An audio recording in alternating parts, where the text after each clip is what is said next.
Olá, veja os destaques de hoje no Ubra Notícias. Fórum da Liberdade chega ao segundo dia em Porto Alegre. Evento debate o futuro econômico do Brasil. Capital inicia a aplicação da vacina contra HPV em dose única. Alunas de uma escola em Sapiranga criam um projeto que reduz sintomas da doença de Parkinson. É agora no Ubra Notícias.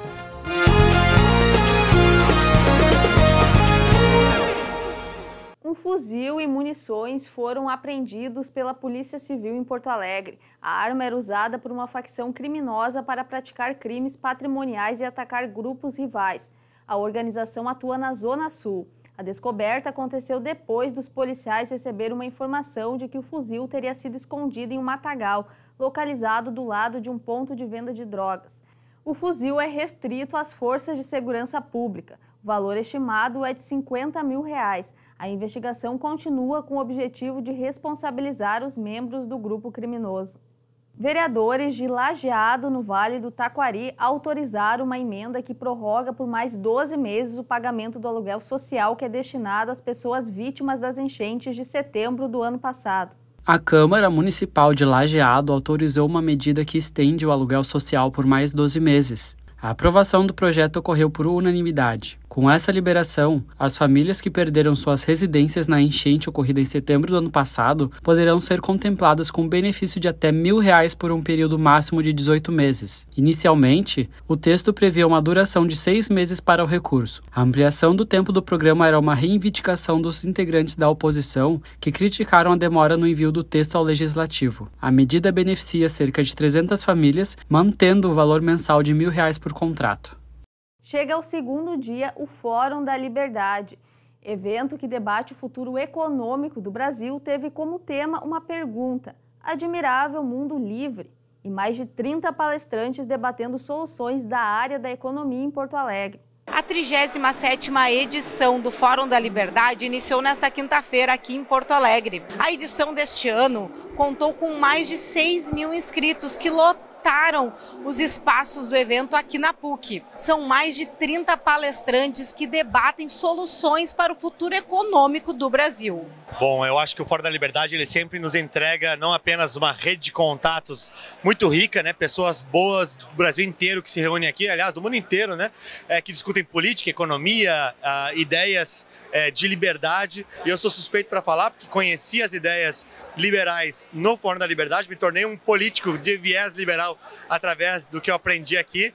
Sempre gosto muito e recomendo para todo mundo que venha. Independente de ser liberal ou não, acho que aqui a gente discute boas ideias, sempre com respeito, né, como a democracia exige. E aqui a gente busca aprofundar cada corrente dessa doutrina política, econômica, que busca diminuir o tamanho do Estado e trazer mais liberdade e poder para quem realmente manda em tudo isso, que é o pagador de imposto. Momento marcante do Fórum de 2024 foi na noite de quinta-feira, um debate entre o senador Rogério Marinho, o ex-presidente da República Michel Temer e o ex-ministro do Supremo Tribunal Federal Marco Aurélio Mello. A administração pública só pode fazer o que está autorizado em lei. E aí precisamos não controlar a economia. O Estado tem que sair de certos espaços para abrir esses espaços à iniciativa privada e se limitar às atividades essenciais: educação, saúde, segurança pública, habitação. Esteve presente também no evento o atual senador do Estado, Hamilton Mourão. Olha, para nós que acreditamos firmemente no liberalismo, uma melhor forma de conduzir os destinos de uma nação, este fórum é o lugar adequado para se debater e transmitir, né, os princípios e valores que regem o liberalismo para toda a juventude que aqui está presente. E com isso, a gente formar aquela massa crítica que vai permitir que o Brasil saia dessa visão estatista e entre efetivamente numa visão liberal. Na abertura oficial, foram entregues os prêmios Liberdade de Imprensa e Prêmio Liberta ao filósofo e cientista político Fernando Luiz Schuller e ao economista argentino Alberto Benegas Lynch. Este é o sentido último da defesa da liberdade de expressão.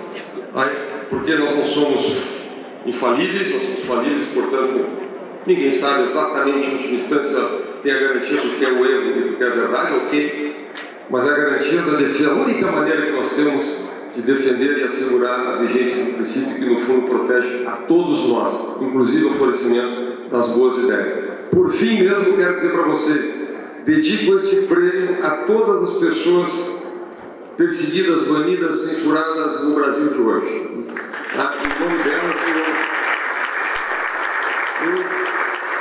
Em nome delas, infelizmente, eu continuarei escrevendo pelo menos nos próximos tempos. Muito obrigado. O evento segue até o início da noite dessa sexta-feira, com aproximadamente 30 painelistas discutindo o cenário nacional e internacional. Palestrantes como o governador de Goiás, Ronaldo Caiado, o economista Hélio Beltrão e o empreendedor e ex-jogador Tinga, que debateu com Murilo Souza, mais conhecido como Favelado Investidor no YouTube, e o deputado estadual de São Paulo, Léo Siqueira, com o tema Histórias Admiráveis, o poder do indivíduo. Quem quer evoluir tem que perguntar. É fácil, mas não é assim, sabe por quê? Porque nós estamos na geração que todo mundo quer dizer que sabe tudo. Ninguém quer dizer que é vulnerável.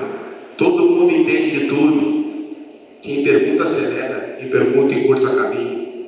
É as curiosidades que movem o mundo. Então saí para todo tipo de segmento, nada ligado ao futebol, eu só queria fazer perguntas. E a maioria das coisas que eu faço hoje na minha vida vem das perguntas. Vou começar a comprar livro e vou passar sábado e domingo estudando, transformando a minha mente, transformando os meus hábitos, quebrando as minhas crenças limitantes, porque é isso que vai levar onde eu quero chegar. E se não fosse isso, eu não teria essas 3 liberdades, que para mim é de fato a liberdade em todo ao redor da sua vida, que é a liberdade financeira, a liberdade geográfica e de tempo. A partir desta sexta-feira, Porto Alegre começa a aplicar o imunizante contra o HPV em dose única. A vacinação em dose única contra o HPV já passa a ser oferecida em Porto Alegre. Meninas e meninos que possuem entre 9 e 14 anos já podem procurar uma unidade de saúde para receber o imunizante. O esquema está em vigência na rede pública da capital em 134 unidades de saúde. O HPV é considerado atualmente a infecção sexualmente transmissível mais comum em todo o mundo e o principal causador do câncer de colo de útero, entre outros tipos, como câncer de garganta e pescoço. A estimativa, segundo o Ministério da Saúde, é que cerca de 17 mil mulheres sejam diagnosticadas com a doença no Brasil todos os anos. A adoção da dose única é uma recomendação da Organização Mundial da Saúde após estudos de controle realizados em diferentes países. No mês de março, foi registrado um aumento no custo da cesta básica em 10 capitais brasileiras. As maiores elevações aconteceram no Recife, Fortaleza, Natal e Aracaju. Mas também foram registradas reduções na cesta básica do Rio de Janeiro, Porto Alegre, Campo Grande e Belo Horizonte. A cesta mais cara do país está localizada em São Paulo. Os alimentos básicos custam em média R$ 813,26. Logo em seguida, vem as cidades de Rio de Janeiro, Florianópolis e Porto Alegre. Segundo especialistas, o salário mínimo ideal para o brasileiro deveria ser de R$ 6.832,20. Dados da Organização Mundial da Saúde mostram que cerca de 4 milhões de pessoas no mundo convivem com a doença de Parkinson, 200 mil apenas no Brasil. Situação que afeta os movimentos, causando sintomas como tremor, perda de equilíbrio e rigidez dos músculos. Em uma escola de Sapiranga, 2 alunas do ensino médio criaram um protótipo de uma luva com aquecimento. Ela diminui a rigidez articular nos portadores de Parkinson. O Parkinson é a segunda doença neurodegenerativa mais frequente no mundo. O tio da Fernanda é um dos que sofre com esse problema. E perceber as dificuldades diárias enfrentadas por ele motivou o adolescente a criar algo que pudesse aliviar os sintomas. E com a ajuda da colega Ana Luísa, tem trabalhado em um projeto. A gente teve a ideia inicial que foi mudando, né, ao longo do tempo com entrevistas com o fisioterapeuta também, que a gente foi vendo o que seria mais, que mais ajudaria para a rigidez articular, que é o maior problema enfrentado. E assim a gente foi falando também com o nosso orientador, o Rômulo, que foi ajudando a gente a criar toda a ideia. A dupla desenvolveu essa luva. O dispositivo, quando utilizado pelo paciente com Parkinson, ajuda a diminuir a rigidez articular. Para o aquecimento da luva, a gente tem uma resistência que é ligada na luz elétrica. Aqui a gente tem uma chapa de alumínio para que o calor se espalhe pela luva. E aqui na caixinha a gente tem um termostato para regulação da temperatura e um botão liga e desliga. Nos estudos, elas observaram que 15 minutos de utilização da luva proporcionam um alívio nos sintomas. Com o aquecimento, os vasos são dilatados. Isso aumenta o fluxo sanguíneo. O calor ele ajuda porque ele vai soltar as articulações do portador, que nos picos da rigidez acaba atrapalhando para fazer tarefas simples do dia a dia. O protótipo da luva tem apenas 1 ano em desenvolvimento, mas já coleciona alguns prêmios nacionais e até mesmo fora do Brasil. A gente teve a Multifeira, aí a gente ganhou credencial para Infomatrix em Santa Catarina, e daí na Infomatrix a gente ganhou essa credencial para Tunísia. E também a gente participou da Febrace, a feira, a parte online, a fase online. Essa medalha de bronze que a dupla exibe no peito foi conquistada neste mês na Tunísia. Na hora a gente ficou meio sem acreditar, a gente subiu no palco assim, ainda não caiu a ficha, aí depois a gente conseguiu. Foi uma sensação de dever cumprido mesmo. A sensação de poder ter levado esse trabalho para fora e trazer uma recompensa não tem explicação, né? É um sentimento muito, muito bom. Além da vitória no continente africano, as meninas trouxeram na bagagem experiências valiosas. Foi um desafio, mas foi uma experiência muito boa, assim, ter contato com pessoas de outras culturas. Isso foi muito importante. Foi uma loucura, porque saiu totalmente da minha zona de conforto, ter que falar em outra língua, mas com certeza trouxe muito conhecimento e muita experiência nova. Então foi muito bom. Os alunos têm ideias inovadoras na área da saúde, mas também na sustentabilidade.